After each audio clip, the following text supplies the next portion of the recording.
How do GED text structures connect to logical fallacies?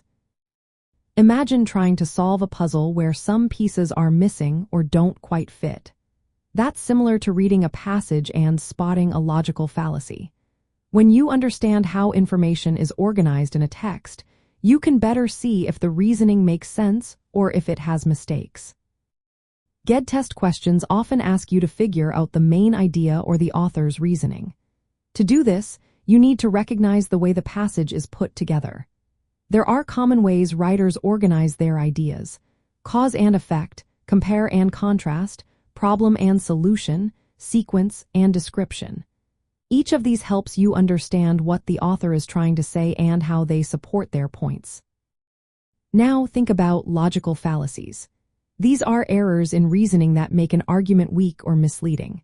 They happen when the connections between ideas are flawed. For example, in a cause and effect structure, a fallacy might happen if someone claims that one thing caused another without enough proof.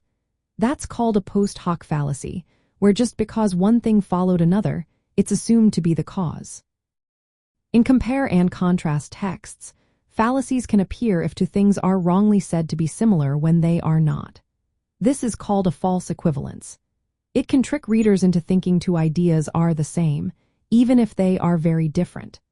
In problem and solution passages, a fallacy might be suggesting a solution that doesn't really solve the problem or ignoring the real issue altogether.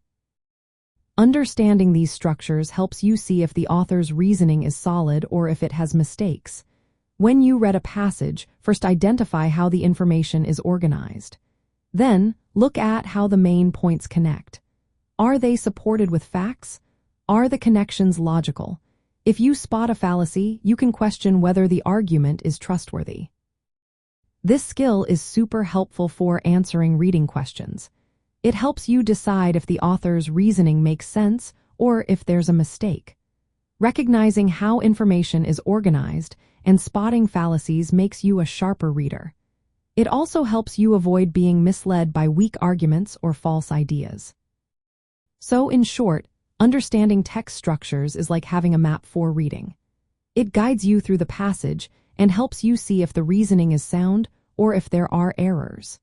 When you connect this with spotting logical fallacies, you get better at understanding what the author really means and whether their argument holds up. This makes your reading comprehension stronger and prepares you well for the GED test.